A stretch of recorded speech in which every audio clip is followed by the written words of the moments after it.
It's not Oob, but it will do. What's going on? Rec BCQ signing on for a first here on the channel, being a new series called Rex Room. This series is going to be a place of creativity here on the channel. Here I will be doing what-if scenarios for my favorite franchises, pitching ideas for where said franchises can go, and overall creating new stories for all of you. Every story being for recreational purposes. Bad pun, I know. But let's get on with the video. Within the world of Dragon Ball, there is a trope that reappears time and time again. That being the idea of death never being permanent. In modern day, there are multiple ways to be brought back to life in Dragon Ball. One of those ways, however, is far more unique than the rest. The method of reincarnation has only been utilized once within the series. While this isn't technically the exact same person as before, the soul itself, as well as their power, is transferred. Of course, we've seen this with Oob in the past, but he was criminally underutilized and we were left wanting to see more of a proper interpretation. Well, that would be great. That's not what we're covering today. Today, we're introducing a new character. This character was born from the power of the Emperor himself, Lord Frieza. So without further ado, let's get started with what if Frieza was reincarnated? We start our story on Earth. It's here where the Z Fighters sense two powers, one being far too familiar. They follow the two energies to a wasteland, luckily away from the city.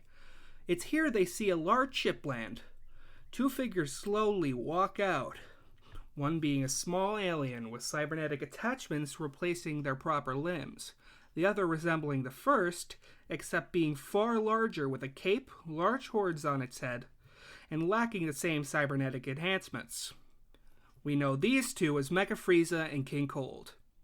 Soon after the two arrive, they are found by the Z Fighters. It is here where we would get future Trunks showing up, right? No, he doesn't. He hasn't been born yet, because this is the future timeline. Sensing Frieza's energy, Goku uses instant transmission to reach Frieza immediately. Frieza, still being scared of the Super Saiyan at this point in the story, is shocked by the arrival of Goku. Despite this, it does not last long and Frieza's bravado quickly returns. Here we see a far more even match than future Trunks versus Frieza. Though Goku has the upper hand from his training on Yardrat, unlike future Trunks, Goku doesn't immediately use Super Saiyan, meaning we get a far more dynamic battle. Though the battle between Frieza and future Trunks is also pretty cool. This battle is cut short when Goku goes Super Saiyan. He quickly dispatches the Emperor and his father with one large Kamehameha. This is where the what if really starts. Goku thinks back to the past few battles with Frieza and thinks to himself, I wish I could fight him, on better terms, on my side. King Yama is listening in. Being interested in the battle, he decides to oblige. He takes Frieza's soul and sends it off for a new life. 3 years later, we see the androids attack as normal. Instead of getting Trunks in this instance, we get Trunks as well as his new twin, Freya. No, I'm not going to name her as Yerf. Just because Boo becomes Oob does not mean I need to follow the same convention. Plus, if I had to say that over and over again for multiple videos, I'm sure I'd go clinically insane. Anyways, this character is loosely based on Bra in design. This is not the same Bra we see in the original series, however. As you can see, she looks very different from normal, and of course the personality of the character will be far different from what we know, especially given the circumstances of the future timeline. It is from here that we see the attack of the androids go the same as it does in the original story. The only difference now is that Freya trains with Trunks and Gohan. As for her personality, she seems to act a lot like Gohan, being kinda intelligent, but has a sassy side, which can be attributed to both Bulma and most likely some Frieza showing up in her personality. She even goes as far to give Trunks the nickname Monkey, of course in a more endearing way than Frieza used it, but still. Finally, in age 780, we see teen Trunks and Freya, as well as an adult Gohan. Gohan and Trunks are slightly stronger than they were in the anime, being that they had a new training partner, and Freya is about equal in strength to Trunks at this point. One may think she would surpass Trunks at this point, but at this point in the story, Freya hasn't quite tapped into her true potential when it comes to the power she inherited from Frieza. As in the original, we see the androids attack Super World Amusement Park / base. Gohan and Trunks fly off to go stop the androids, now with Frieza with them as well. The first part of the fight goes as normal with Gohan fighting 17, but when Android 18 joins in, both Frieza and Trunks step in to fight, but again, like the original, they are both defeated quickly.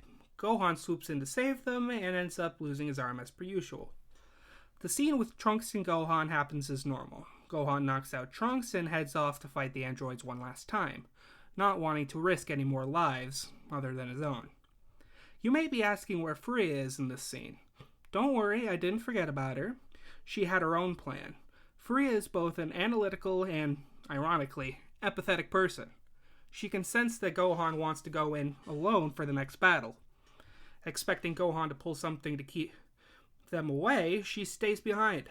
She claims that she's going to her room to cool off. Puns. Moving on. Watching the scene from afar, she sees Gohan knock out Trunks and follows behind him when he leaves. The fight in Pepper Town starts off as it would in the anime, this time with Frieza watching in the background. After a while, 17, not even looking in Frieza's direction, yells to her saying, "I know you're there. I saw you fly in. If you're planning some sort of sneak attack, don't bother." Gohan immediately knows what has happened. He forgot about Frieza. Not having the time to go escape with her in tow, Gohan hopes to finish the androids before they can hurt Frieza. Frieza jumps into the fray, powering up as much as she can. She has to be going all out. The fight becomes 18 versus Frieza and 17 versus Gohan. Both fights appear even, Frieza not knowing 18 was holding back. Soon the pair get bored and 17 and 18 knock the two away from them, Frieza landing at the floor and Gohan in a nearby building. The attack used on Gohan in the original story is now beginning to be carried out on Frieza. Before it can envelop her, Gohan flies in, pushing Frieza out of the blast, being overtaken by it instead. The two androids laugh, thinking the two have been finished. Frieza, being pushed out where they couldn't see her, watches the androids fly away, looking for something else to destroy. Frieza, being overcome by rage, lands at her master's feet. Trunks, now awake, flies in to see the scene before him. Trunks lands next to Frieza, in front of Gohan's lifeless body. Together, the two of them scream in rage, the two going Super Saiyan at the same time. That's where we will end off things for now. Do you like the direction I'm taking this story? Was starting in the future timeline a nice change of pace? We have more in store for you coming up in the form of Rec Room videos, and the co-owner of the channel, Zyme's, already making videos as well. Go check that out if you haven't already. Finally, we have more Let's Play videos coming down the pipeline on the channel. If this is your first video, please like, subscribe, and leave a comment letting us know how you think we could improve. Thank you so much for your time, and have a wonderful day. Rec, signing off.